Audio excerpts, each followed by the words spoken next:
welcome to Devil's Advocate. I'm Ben. I'm joined by Sean. Hello. And today we're going to talk about the morality of using the A-bomb in World War II, because it's a bit dicey. It is, yeah. You on the fence with this one? No, I've made my decision. You've already made your decision. Yeah.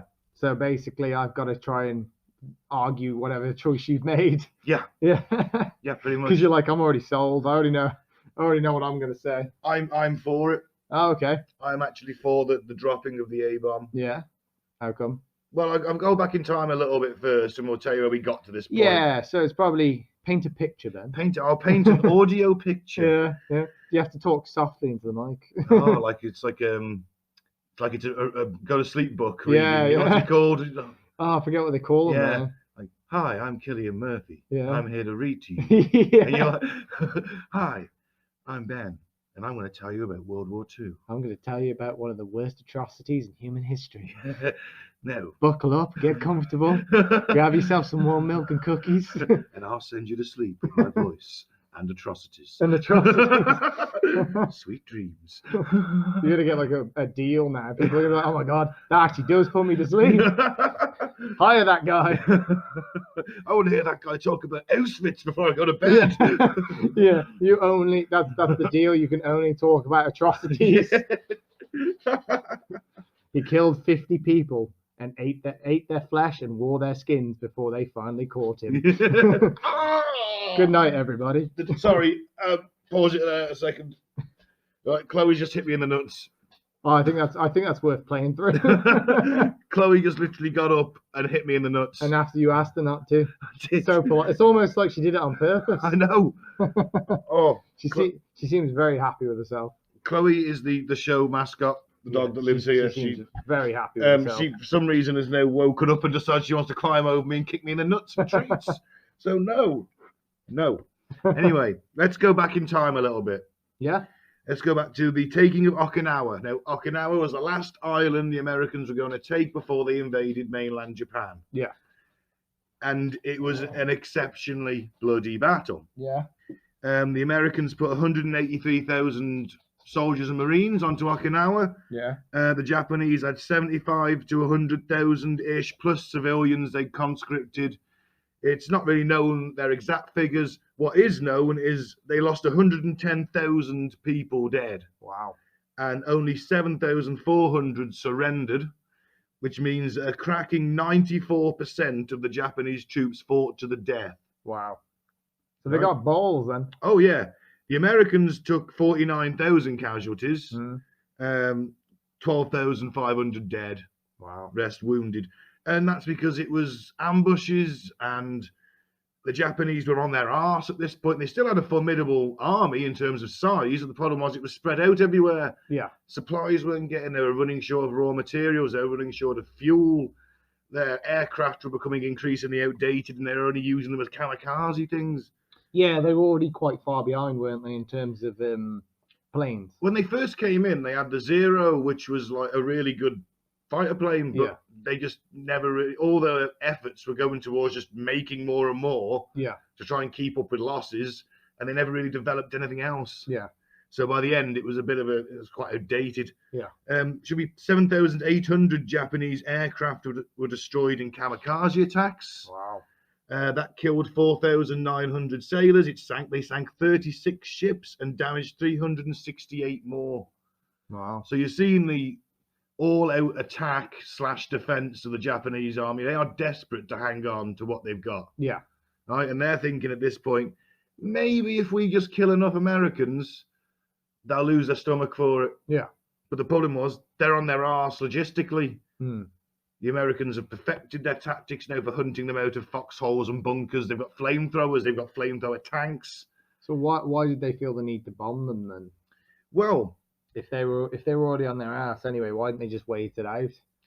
This is where we come to the moral debate. Could they have not have just like basically forced them into submission, like put boats in the water so that they can't trade anything? Blockaded. Yeah, so that they've got no escape basically. They can't trade, they can't leave, and just keep dropping bombs on them, smaller bombs, and waiting for them basically to. So you're after the starve them out a little bit, I guess. The starve and bomb scenario, like Germany tried to do to Britain. Yeah.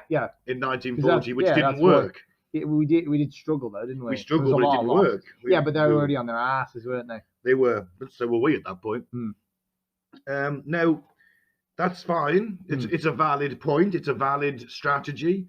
Now, the problem is, on the 9th and 10th of March, 1945, American bombing destroyed pretty much all the inner bit of Tokyo and killed 100,000 people. Oh, wow.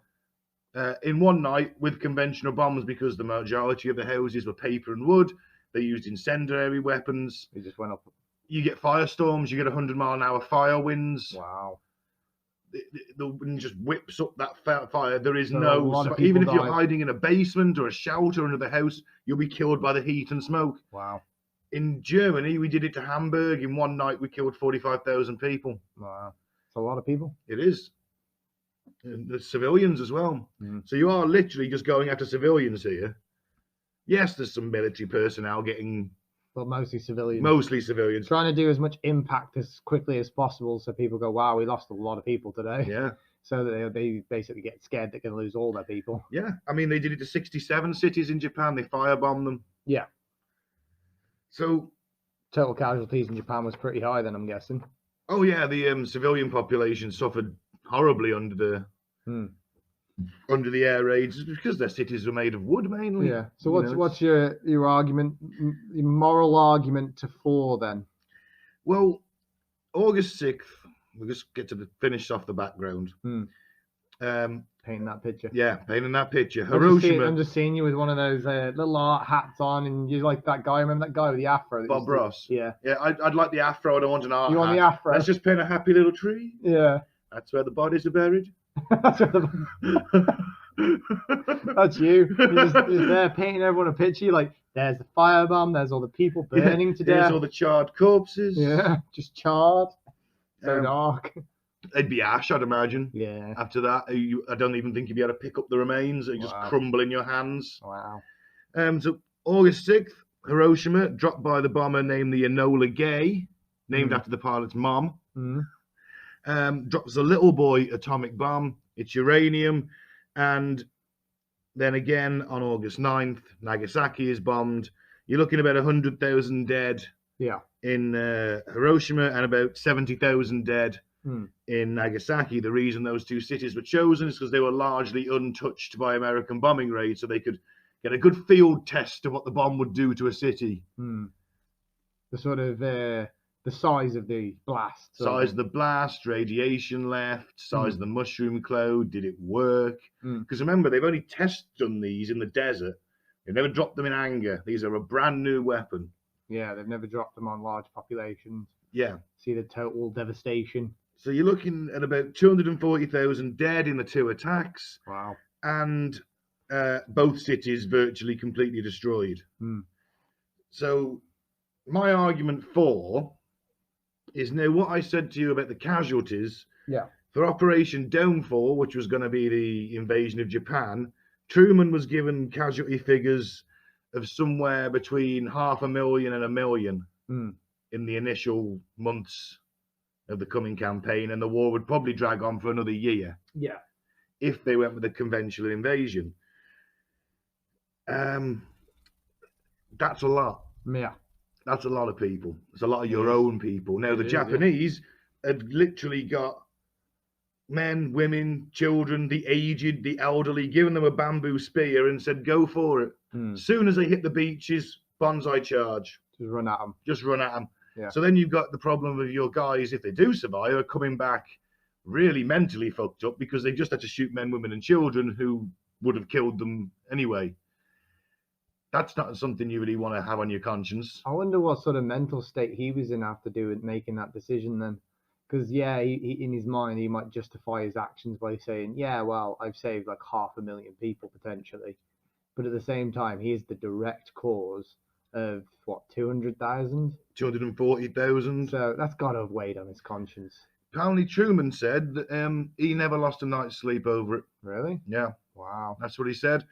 when Oppenheimer came up to him, the guy who made these things, actually, when he let the first one off in the desert, he said, "I have become death, the destroyer of worlds." Who said that? Oppenheimer. Did he really? There's Wow. a quote from the Bhagavad Gita, the Indian epic poem. I think it's Shiva, the goddess of death. Yeah. That's her quote, "I have become death, the destroyer of worlds." Yeah. Wow. That's dark. It's pretty badass. Yeah. It's pretty fucking metal, in all fairness. Yeah.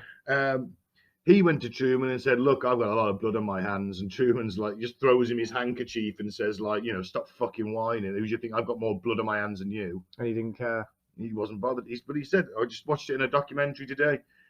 He said he never lost a night's sleep over it. Really? Yeah. Wow. Do you think that'd weigh heavy on him? You'd think so. Because he was directly responsible. Even if you justify and you go, long term, I saved 200, 300, 500,000, maybe even 1 million lives. You still took 250,000. It was your choice. It's 500,000 to 1 million American lives. Yeah. Plus British lives, French lives, Dutch lives. Yeah. Then you've got the guys at sea. They're under constant attack as well. Yeah. Plus, 2 million, 3 million Japanese lives? Yeah. It's a lot of lives you are saving in the long run. Yeah. But you are still erasing other lives, aren't you? Of course. The individuals, isn't it? The ones that were killed during that day may have survived the war long term. So you're choosing who lives or dies. So it must have affected him, surely. Well, he claimed it didn't. Wow. What a psychopath. Yeah. So, all right, let's say we go for your strategy. That wasn't really a strategy. Let's see, we have an idea. Just a thought right? Yeah. that came up. You carry on bombing. Yeah. And you carry on blockading. Yeah. And you're killing 100,000 every week. Yeah. How long does that go on for? How long? Because you've already been doing this for a couple of years, and they don't want to surrender. Well, the only reason why I came to my thought actually was because of some of the stuff you sent me, like the reading materials and the video and stuff. And they said basically they were on their ass, and apparently, according to sort of officials and stuff at the time, and there was a guy that wrote The Morality of It, Japanese philosopher and stuff, and he spoke to people like that. Apparently, I don't know, well, not people directly that dealt with it at the time, but stuff like that. Said they were on their ass anyway, and they were days away from giving up anyway. Yeah. As soon as it wasn't, then they claimed that they didn't give up because of the bombs. They gave up because the Soviet Union was there. Well, so it was like, well, it probably wouldn't have been hundreds of thousands of lives because they probably would have given up after a couple of days anyway. This is another important factor to remember is that the Russians, within 90 days of World War II ending in Europe, Stalin shipped like over 1 million battle-hardened Red Army soldiers with X amount of thousand tanks and thousands of artillery pieces to the Eastern Front, to the Russian Western Front, I guess. Yeah. The Chinese Front, Manchurian campaign, Manchuria province, and we're invading Japan, invading Japanese land, soil, well, what they classed as their empire. Yeah. So you've got the Russians coming from the north, the Americans coming from the south. The Japanese are saying to the Russians, "Look, you could broker this with us, help us out," because the Americans wanted unconditional surrender. Yeah. That's it. They were kind of deliberately vague about the emperor remaining. Yeah, apparently the emperor couldn't be touched, but it was vague. Like you could leave him there, but with no power. He just couldn't be touched. You couldn't remove him physically, sort of thing. But you could just basically give him no power, essentially. They kind of humanized him after the war. They also wanted to occupy Japan, which the Japanese didn't want. Well, obviously, after the bombs, they just agreed to everything. Yeah. In fact, it was the emperor himself who said to the war council, "We're going to knock this on the head now." Yeah. We can't keep... If it's one thing them sending hundreds of bombers a day, and we're shooting some down, even though not many, because our air defenses are pretty much gone. But they're sending one bomb, one plane, the city's gone. We can't keep this up. No, you could erase the entire country within a week. I mean, they were going to do it on the ancient Japanese capital. Yeah. I can't remember what it's called, Roku, something like that. Yeah. And it's only the intervention of an American officer who went on his second honeymoon there that stopped it. And also he thought, well, if we destroy that with a nuke, an A-bomb, don't think the Japanese are going to be very happy with us after the war. Yeah. And after the war is where everyone was looking. So when the Russians are coming in from looking like they could invade Japan, although in all fairness, the Russians have never, in the course of the Second World War, done an amphibious assault like the Allies had done in North Africa, they'd done in Italy, they'd done in Normandy. They were pretty good at this kind of thing. The Russians had never done it. Yeah. So how effective that invasion would have been, you tell me. Yeah. But it was also to send a message to the Russians, wasn't it? It's like, we know what the war's like. We know what the world is going to look like after the Second World War. Okay? It was about who had the biggest punch, essentially. Yeah. Yeah. The Americans wanted to show the Russians what they could do. The Russians were there. The Russians were looking. They were like, look what we're capable of. Yeah. Don't but fuck also, with us. You've got communism across all of Eastern Europe under Stalin's boot. And you've got the Western democracies occupying the other bit. The US doesn't want that in Asia. No. Because there's a lot of land between Europe and America, but there's not so much land between Japan. Well, there's no land between Japan and the fucking East Coast. It pretty much has happened in all of Asia bar Japan. Yeah. Japan's the only place where it hasn't really happened. Because of American occupation, probably. Yeah. And they're thriving. They are. So, take what you want from that. But they are very industrious people. Yeah, they are one of them. So the Chinese. So are the Chinese. Yeah. But the Japanese aren't suffering like the Chinese people.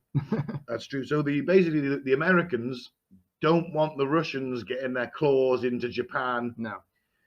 And so they're going to send them a message because, let's face it, tensions are still really high. Yeah. At the end of the Second World War. Yeah, we were a mate to the Russians for it, but we also know that our two systems are completely incompatible. Yeah. And there's going to be tensions. After this is all dealt with, we're probably going to be dealing with them next sort of thing.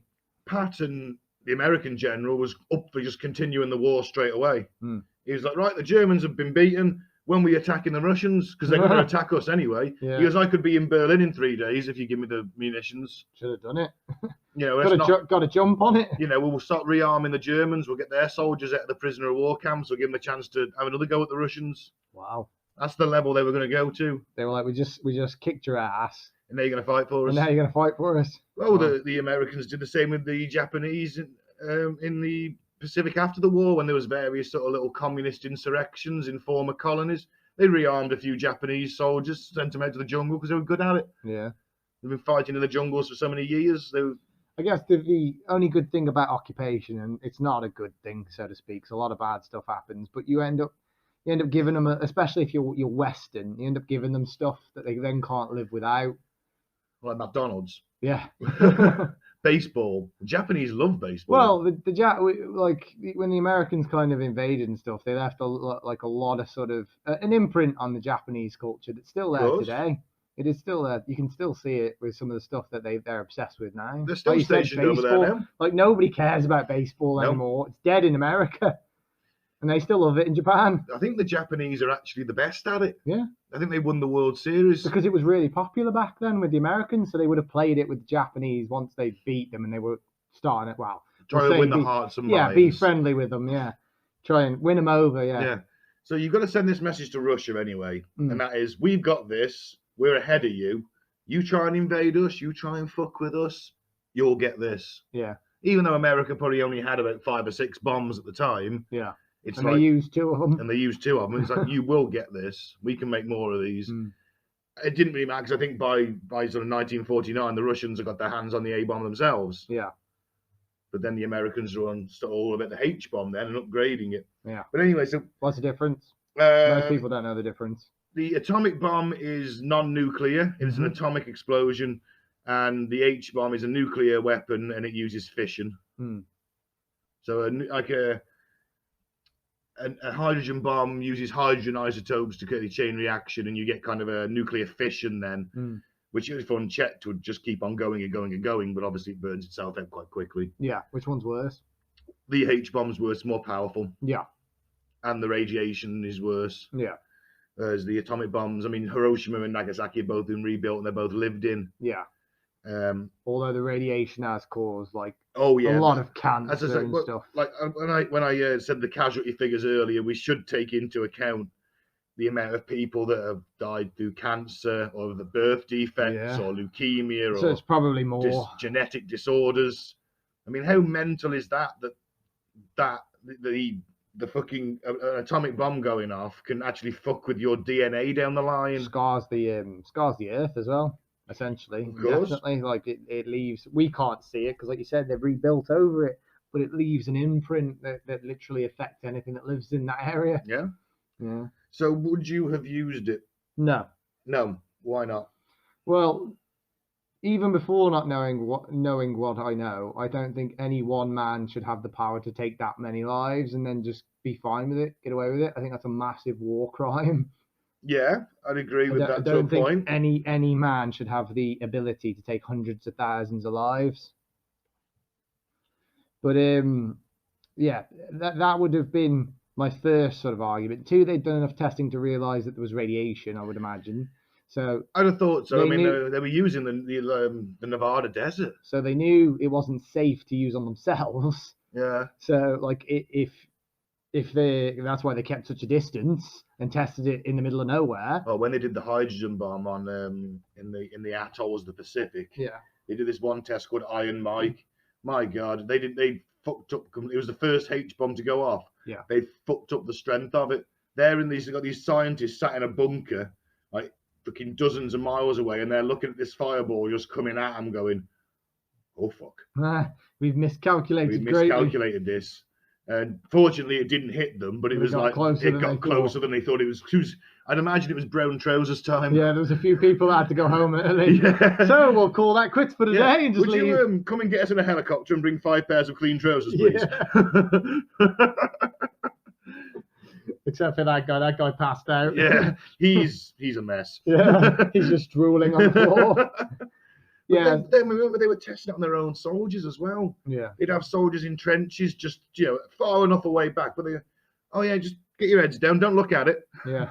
Whatever you do, don't look at it. Jeez. And they'd be hunkered down, and the blast wave would go over them, and this is like they're trying to figure out to get their own troops to survive a nuclear attack. Yeah. Or an atomic attack. So this would have been my argument before I knew the stuff you'd sent me today. My argument would have been that they knew that it would cause radiation. They knew that it would cause suffering to the people that were left behind, but they didn't know for how long and how much. Yeah. Because there wasn't sort of a long history of testing on how long that radiation would last and how far it could travel as well. Yeah. So they didn't know anything. For all they knew, it could have wiped out the entire country, and a strong wind and that radiation could have come over to a different country and wiped out half the country next door. Well, that's the only one if they got the physics wrong. Yeah. What if they just got lucky the first couple of times they tested it? It's new technology. They didn't know. What if they got the physics wrong and you ended up with this just complete chain reaction of explosions? It would just destroy everything. Yeah, and for all it was in their minds was we needed to end this quickly and we need to show how powerful we are without really 100% knowing the devastation it would cause. Yeah. And that's why they dropped it on two sort of destroyed places because they wanted to test it. But they thought it was going to wipe out the city. What happens if it would have wiped out half the country? Well, that's it. If they dropped 2, it would have sunk Japan. You could have. Yeah, that's what I mean. If they didn't know how powerful it was, and it did wipe, if one wiped out half the country, they dropped 2. That's Japan gone. Yeah. All the Japanese people dead, except for prisoners of war. Well, they actually killed a few of their own prisoners of war at Hiroshima. Yeah. No way. Yeah. I didn't know they were there. Wow. Well, I guess it's to be expected, to be fair. So that alone. Plus, I mean, I wouldn't say I'm a massive environmentalist, but I just don't think that any human should be able to cause that much devastation to the planet and get away with it. Because, like I said, it scars the planet. And we didn't know if it was going to that devastation was going to last a year, 100 years, 1,000 years. I mean, look at Chernobyl. Yeah. I mean, they say that if they can't clean that up, I mean, we're working on new technologies to clean up radiation stuff. But if left untouched and we don't try and clean it up ourselves, the radiation could last, 1,000 years? Oh, tens of thousands. I think 50,000 years they're looking at before it's completely gone. Before it's safe. Yeah, that's insane. And let's say they've got to keep on building a bigger shelter over the top of it to stop it leaking because it's that radioactive. It keeps eating through the concrete after so many years. Yeah, that's terrifying. I mean, how high is this thing going to end up before we've got the technology to fuck that radiation off? Yeah. You know, is it going to go to space? Well, think about it. How even if we get the technology to clean it up, yeah, we can clean up the surrounding areas, but how the fuck are you going to get something in there that works well enough to clean it up that doesn't get like vaporized straight away? I mean, we saw that show and they were turned into goo when they got close to it. Yeah, even the robots stopped working. Yeah. So what are we going to do? Make something that's not affected by it, that can effectively get rid of all the radiation. Who's to say? That's going to take like a technology probably advancements. We're at least 50 years away from being able to do that probably. Oh God, he's probably more. Yeah. I mean, don't get me wrong, sometimes crazy stuff happens. Like I read the other day that they're using that radiation sort of, isn't it like a moss or something they're using for rockets and stuff and spaceships to shield the spacecraft from radiation. Yeah, I've heard something like that. Yeah. Because it's basically grown up in a radiated place. It's going to shield the spacecraft from radiation and stuff. So sometimes some crazy useful stuff comes from bad stuff. Deploy the moss. Yeah, I don't know if it was moss or something like that. We're in space. Everyone get their moss suits on. Yeah, you're just smearing moss on you. It's like you're looking like an AstroTurf man. You look like Swamp Thing from DC, just coming out of the spacecraft. Yeah. Oh no, kill it! God, you've got to stop attacking all the other... Steve, it's me. You've got to stop attacking all the other astronauts. You're in the swamp for suit 2.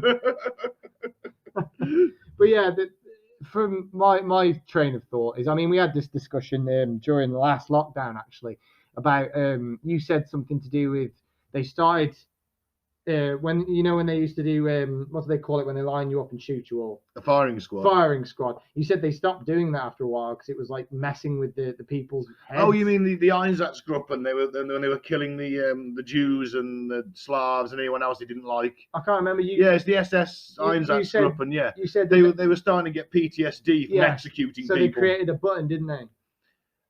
They started using gas chambers. No, there was the one where I know what you're on about. Sorry, the firing squad guys. Yeah, I think it's like in Thailand or something. Yeah, you were telling me they did a button or something. Yeah, they pressed a button, it fired the gun electronically. But they would put them in a different room, so they didn't know if they were killing people. Well, obviously they must have known they were killing people. I suppose you wouldn't tell them. You just come here and press this button. Yeah, and they would just stand there and they just get wiped out.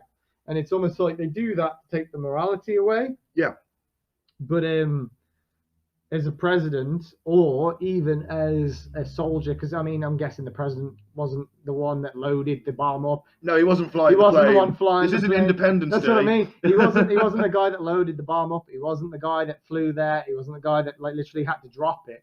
I mean, there's a lot of people that basically have all those deaths on their hands. Yeah, and I mean the pilot of the plane. Basically, the crew have all sort of turned around over the course of so many years and said, look, yeah, it was shitty, but it's a war, and we had to win it, and that was our job. We were doing a job. Definitely. Whatever bomb they want to load into my aircraft and tell me to deliver, that's all. Yeah. Although I watched an interview with the weapons officer who must have dropped it. Yeah. And he looked fucking devastated. Yeah. Well, this is the thing is, in your mind, because you'd be so racked with guilt, or if you don't feel guilt, some sort of deep sadness for the loss of life, that you would almost have to project that guilt or that loss onto someone else. So you'd be like, well, I'm just a soldier. I'm just following my orders. Yeah. So it's the general's fault. And the general will be like, I'm just a soldier. It's the president's fault. Still buck stops to the president. Yeah. And then the president's like, oh, well, they gave us no choice. They wouldn't give up. So we had no choice. It was us or them. So it's just passing it on. But can I justify 1 million of our young men dying? Yeah. As opposed to killing 250,000 people. Oh, I saved 500,000 Americans. Yeah, we lost a 250,000 Japanese, but they gave us no choice. And it's like, but remember, everyone has a choice. War propaganda always dehumanizes the enemy. Yeah. The Japanese were seen as being sneaky and distrustful because they'd attacked the Americans out the blue. They hadn't even declared war. Well, they were showing... They weren't seen as human. Yeah, they were showing footage of like the Japanese keeping American soldiers in internment camps, just like shoving them and kicking them, beating them. And they were horrible starving bastards. them and everything like that. Yeah, that was kind of making people think, well, these Japanese people are monsters. Yeah, they did in the Philippines where they first took American prisoners. They did a death marched them from one end of the island to the other to the camp. Yeah, barefoot, starving, still most of them wounded. Yeah, they were not good with prisoners of war. Yeah. So what you've done is you've let the nuclear genie out of the bottle. Yeah, haven't you? Because you're announcing on a grand stage, we've got this and we will use it. Mm-hmm. Now, I think it's justified because I think it saved more lives than it took. Yeah. However, this is a double-edged sword. Yeah. Because what you've then done is created an arms race that's going to last for the best part of the 60 years. The Cold War. The Cold War. Yeah. By your show of strength, but at the same time, everyone that wants to be powerful needs that weapon. I'd imagine that Stalin was probably looking at the West and thinking, I wonder if they could stop me before I got to the French coast. Yeah. And that was certainly one way to put him off. Yeah, definitely. It was like a block, wasn't it? Yeah. So you're still going with you don't think it's justified? No. So even before I had the information earlier today, I didn't think it was justified for the environmental factors. Because, I mean, we've not been here for very long. If you believe in the entire sort of history of the world as we know it, we've only been here, what is it like? It's like makes 100,000 years. It makes up for like what 1% of Earth's history or something like that. The first humans rock up with like a couple of minutes to go. If you had like a 24-hour day, yeah, as the Earth cycle, we make up like a couple of minutes. Don't we come in like a couple of minutes to midnight. Yeah. So why do we have the right to scar the planet? And like we just said with Chernobyl as an example, like 50,000 years. Yeah. We're gonna create an impact like that. And what's the radiation? I mean, obviously the radiation is gonna be lower in these cities, but it's still there even today, isn't it? Of course it is. There's still birth defects. There's still higher rates of cancer. So I don't think I don't think any human has the right to take that many lives in one go and then be able to justify it in any possible way. And I also don't think that we have the right to cause that much damage to the planet. We are basically just renting. But now we have more powerful nuclear weapons. Yeah, which is even worse. So we could probably crack the planet in half. This was like 20 kilotons was the Hiroshima blast. So a kiloton is 1,000 tons of conventional explosives. That was 20 of those. Yeah. If all of the nukes were set off all at once now, it just wipe out the planet. It would just crack the planet in half, wouldn't it? I mean, we must. I must make you watch Threads. Yeah, you keep saying that. I must get that movie. Having that thing that you sent me today, it just seems like based on what some historians seem to think that they were already going to give up anyway. They were already on their ass. There's a lot of evidence that says that. I mean, hindsight is, they say hindsight is great, and obviously hindsight's the best general. Yeah, and obviously the Americans might not have had that hindsight back then, so they might have been thinking these guys are never going to give up. They're tough bastards. They are willing to die for their country. Look at Okinawa, 94% of them fought to the death. Exactly. So they've got all the fanatics. So the Russians attacking in Manchuria. They had 4.8 million soldiers in Manchuria spread out. I think that's why, sorry to interrupt you, but I think that's why the Japanese ended up liking the American culture so much even after the Americans left. I mean, obviously they were at war, but when they kind of made friends and stuff, it's because the Americans and the Japanese are both very patriotic countries. They absolutely love their countries, don't they? They're the only two sort of people that are willing to die for their countries quite easily. There is another theory I heard when I was researching. Oh God, it was a Japanese death. Oh, Aum Shinrikyo. Yeah. The death cult that tried to nerve gas the subways. Yeah, we need to do a podcast on them. Yeah, we did it on Cutting to the Bull. It was it was both fascinating and terrifying at the same time. Yeah. We want to do cults, don't we? Yeah, we do want to break. Probably have to do a few though. On cults. But those guys came about because of a spiritual and cultural void in Japan. Yeah. Because after the Second World War, you had the emperor who was a god and people used to worship. Yeah. Well, the idea is he stays in power. He's a figurehead, but he's not a god anymore. Yeah. The only thing, the first time he spoke on radio to announce to the Japanese people that the war was ending. For most, it was the first time they'd ever heard his voice. Wow. It's amazing. He was this distant spiritual god emperor. Yeah. And they would pray to him.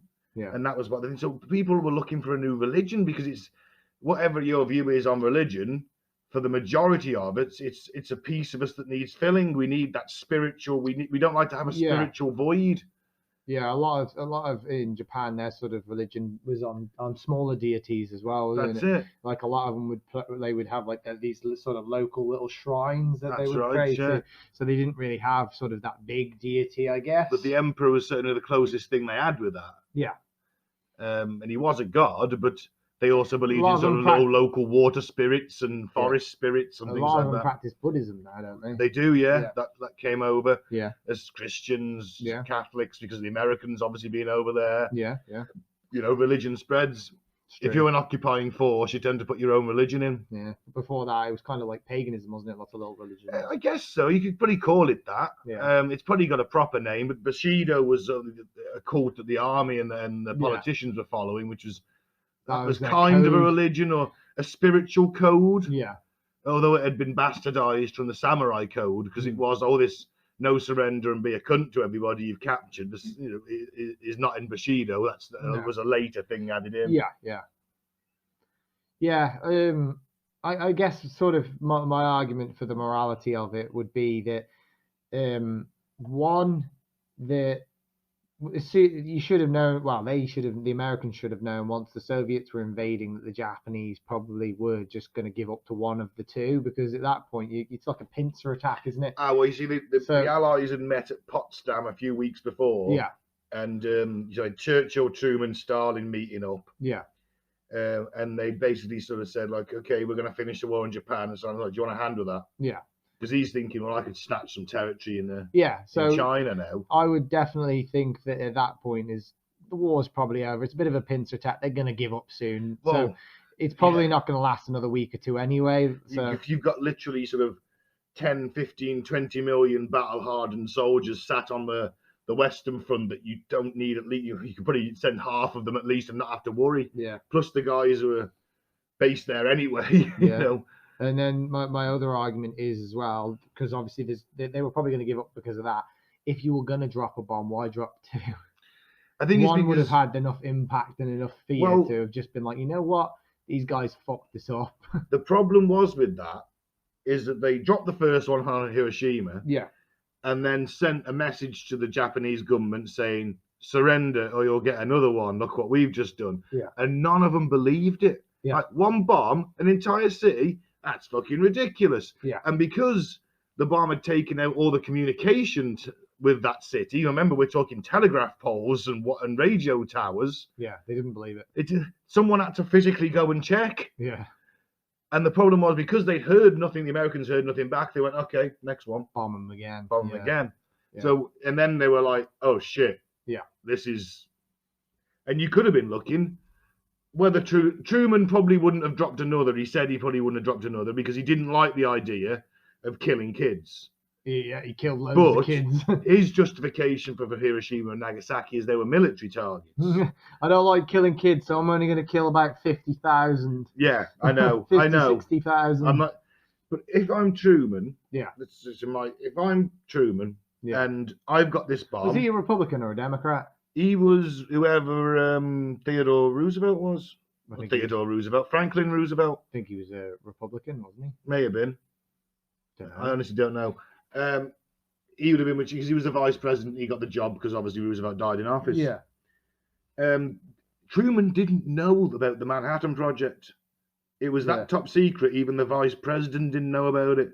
Yeah. And the Americans had spent hundreds of millions of dollars. They got the best mines from all over the Western world.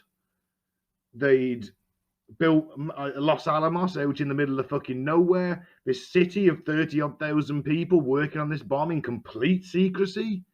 And this is groundbreaking science, because you split the atom. Now the bomb is only the one use of this. You can use it for powering stuff. So we got nuclear power coming in.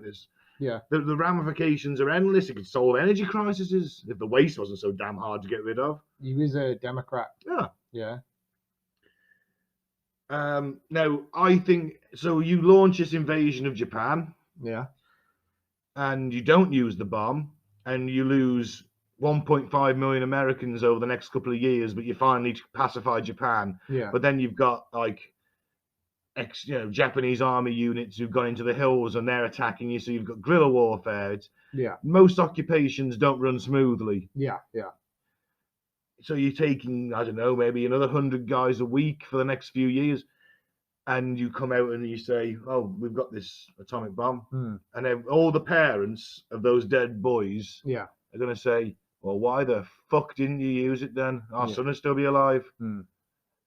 Because that's what it boils down to, is that you're more important than the enemy. Well, this was the thing, like I said, that sort of video that you sent me said that was the argument by a lot of politicians at the time, and a lot of sort of people that argued the morality of it, is that it was the lesser of two evils. But as time's gone on, they've done more research and stuff. It does look like the Japanese were going to give up any day. They probably would have. So it wouldn't have carried on. But also then it's a show of strength.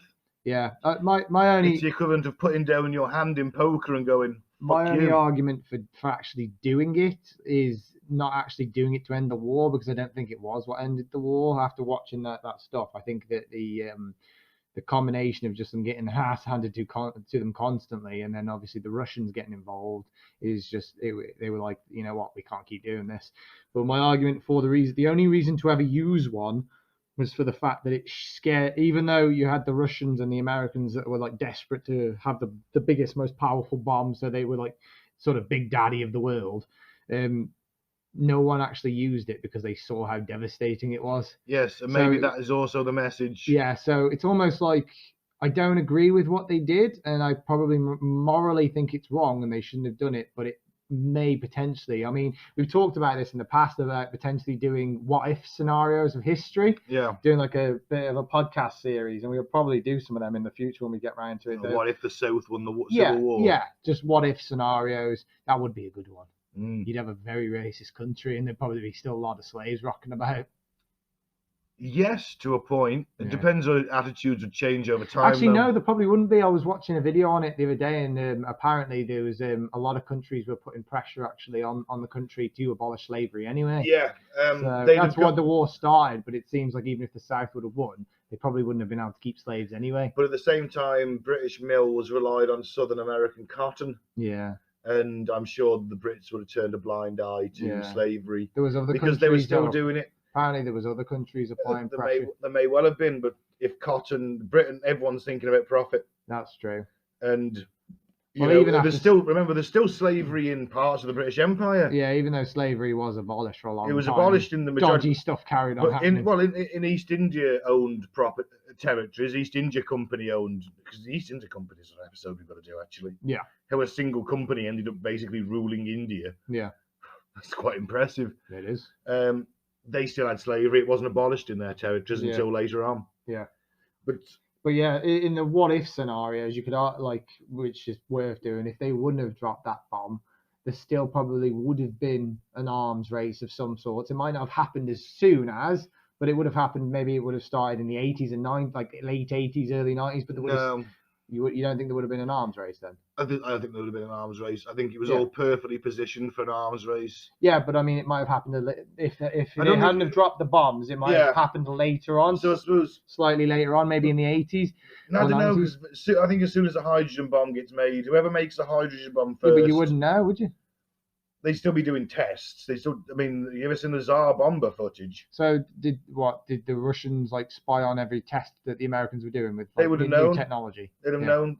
You can pick these things up. Okay, then so it would have been a arms race, but not so publicly known. Yeah, because you wouldn't have both sides would have these weapons. Yeah. But because they'd never been used in anger, yeah, no one would ever be really sure what would happen. Yeah, you wouldn't have had you probably wouldn't have had the Cold War, would you? Essentially, you'd have probably still had the Cold War. Yeah, but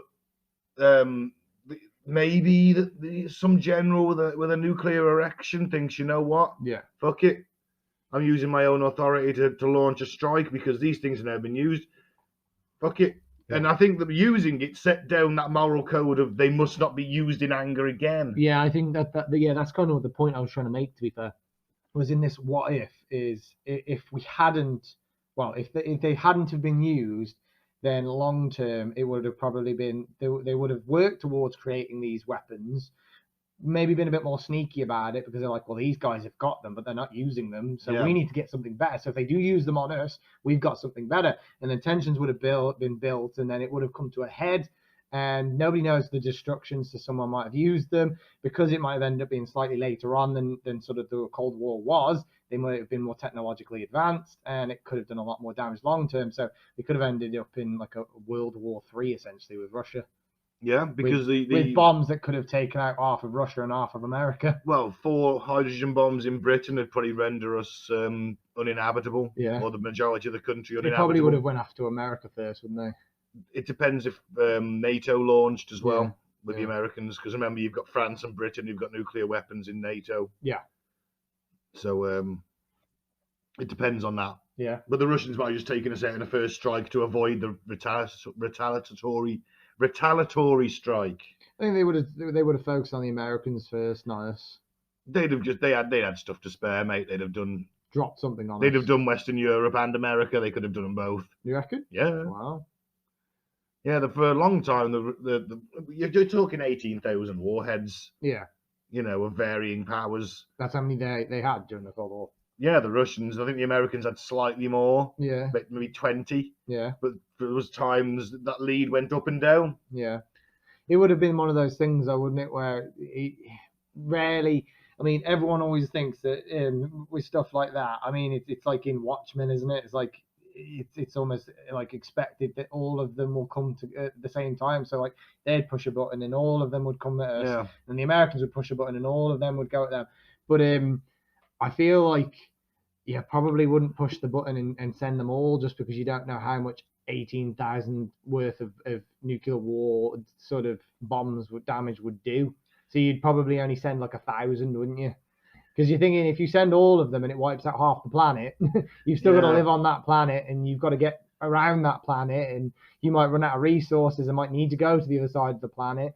So you probably, and you've not used them before, nobody's used them before. Well, it was always the nightmare scenario, wasn't it? Yeah. And that's, I think... And also, you know, if you push the button and you use all of them, then Americans are going to push their button and use all of them. That's it. It's mutually assured destruction. That's what kept everyone from launching. So I feel like... if you kill us, we're going to kill you back. I feel like had they have used them, it probably would have been either just using a few, just like as a retaliation type thing that just escalated too far because nobody's used them before. It would depend on what was happening to the build-up of that. Or it'd be some sort of sea fight. So they would have dropped it on submarines or something, just to have seen the damage. Or ships or something. Well, they did loads of underwater testing because it was all about dock denial, port denial. I think using it and seeing the devastation it caused, and the public and your general public seeing it in the news, just the literal, just nothing left apart from a few standing walls, really put that image into people's heads that if we use these, right, we're all dead. If I was a bricklayer, it's utter devastation. If I was a bricklayer and I was out of town and I came back and like my wall was still there, I'd be like, yeah, I'm good at my job. I'd be like, oh shit, sadly, my family, no. But sadly, it's got your family's outlines burnt onto the brickwork, and they're all going, ah, with their hands in the air. I'd still be like, man, I built a good wall. Shame about the family, man, I built a good wall. Yeah. So, let's face it, right? If let's say so, the civilian population of the world was so horrified by the fact one bomb could do this. Yeah. There's always been that whole public thing about we can't fucking use these. Yeah. Now, politicians and generals would quite happily use them if they thought they could get away with it. Yeah. In the Korean War, when the Chinese started attacking the UN forces, MacArthur, World War II legend, right, is in charge of the UN forces. They're on the fucking full retreat because 1 million Chinese have just hoved into view over the top of the mountain. The Koreans keep saying they're going to use them. Yeah. And MacArthur petitioned Truman, who was still in charge, and said, look, I want to use battlefield nukes on the Chinese. Yeah. He would have used them. And that's what Truman, for some reason, decided that this wasn't the time to use them because he was worried that the Russians would retaliate and use them on his troops. So he's like, no. Yeah, you're not using them. Oh, and by the way, for even suggesting it, you're fired. Yeah. So I think, in a way, so he wasn't a total douchebag then. No, he was. Well, he kind of was. I mean, he killed a lot of people. Yeah, it's a bit of a douche. But I think that that seeing the effects of what these things do stopped us using them again. Yeah, in anger. That I do agree with. I feel like everyone is afraid of what would happen.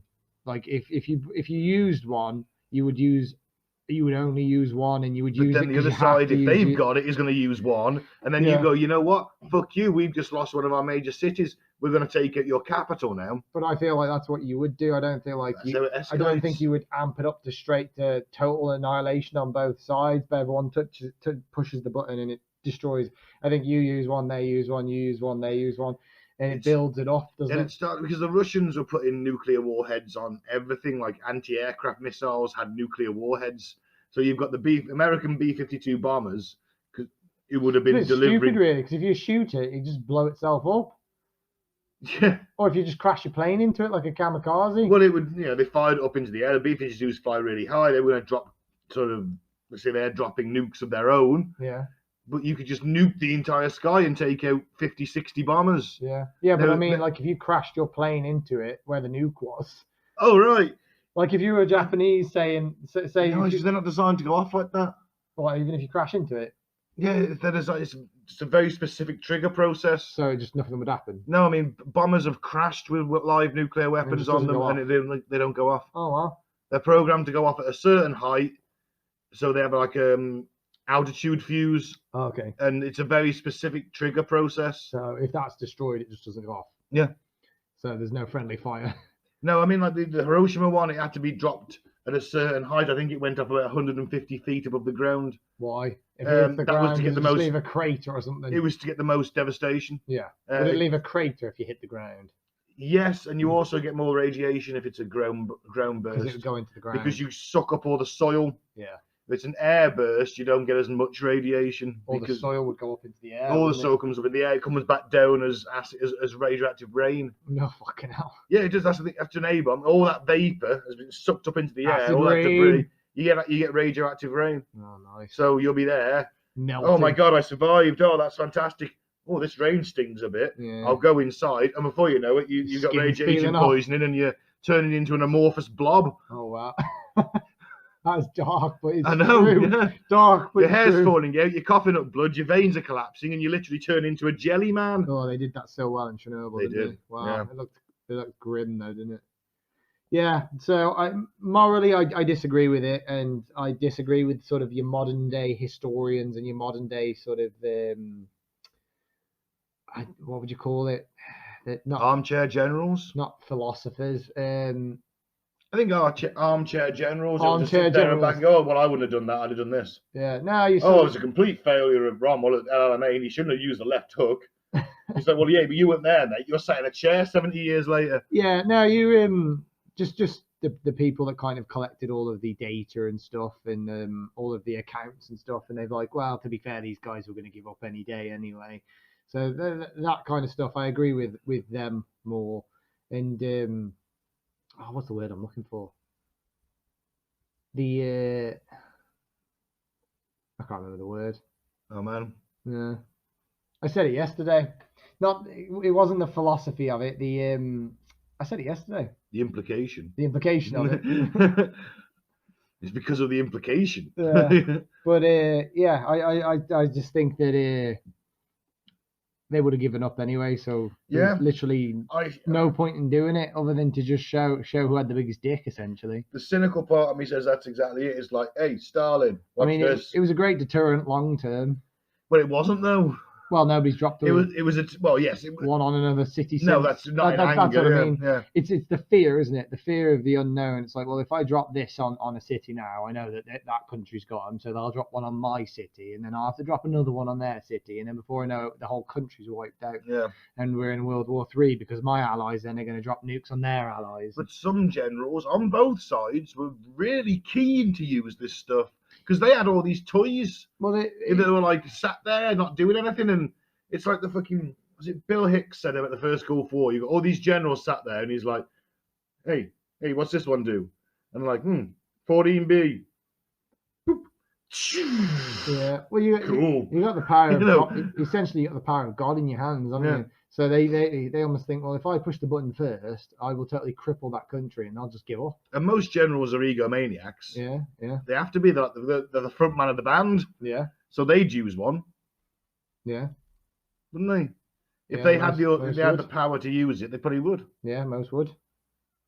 No. But I think that using it, I think the ends justified the means. It was shit. Yeah. But I think that if you take into the geopolitical spectrum, The Russians sort of looking more powerful than you are. You're worried about communism spreading to Southeast Asia.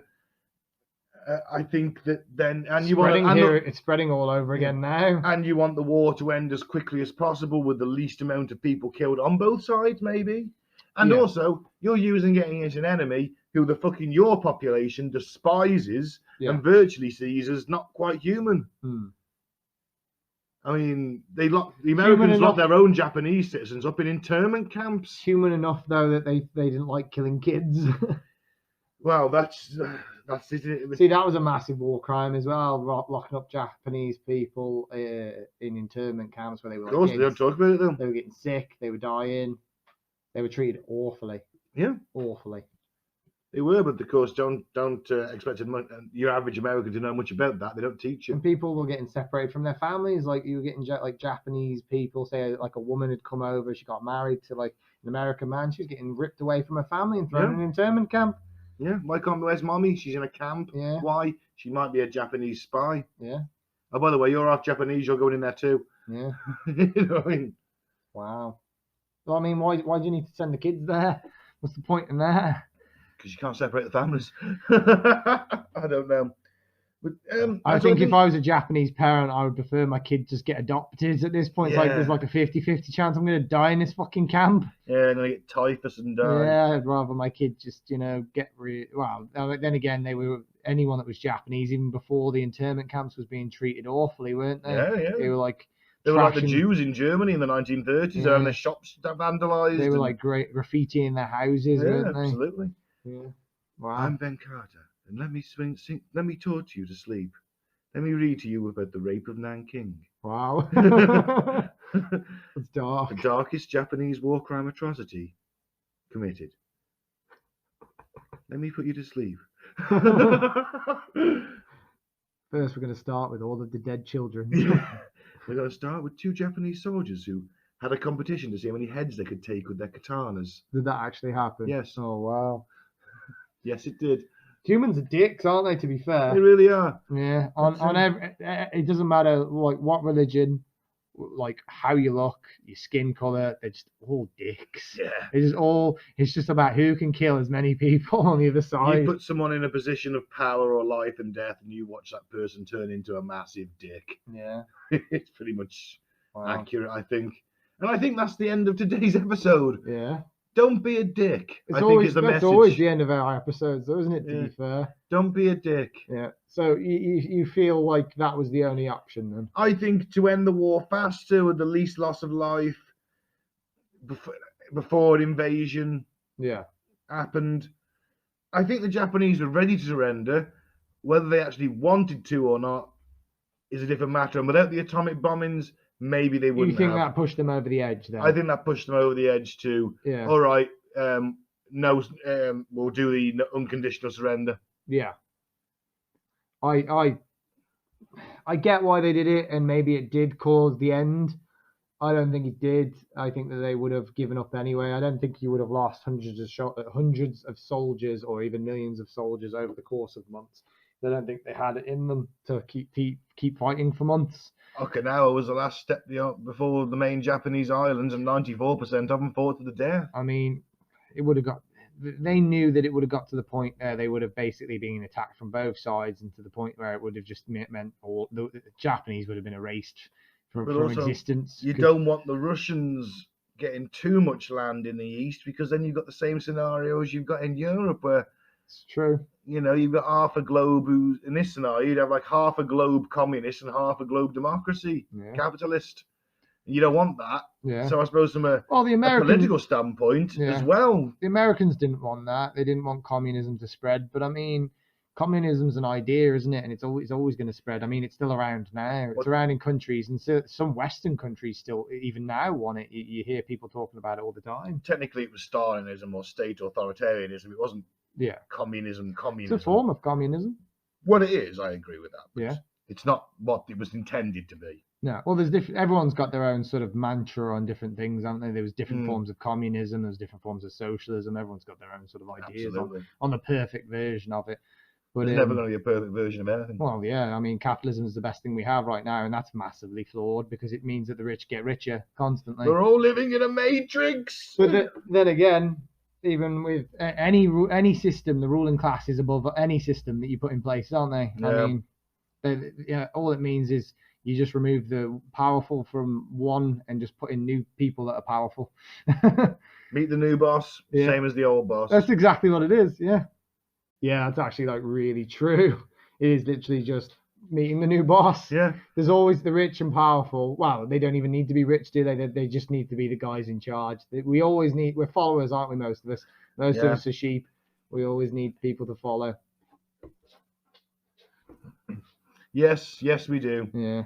So yeah. Good place to end it. Good place to end it. Yeah. Let us know what you think. I remember the word.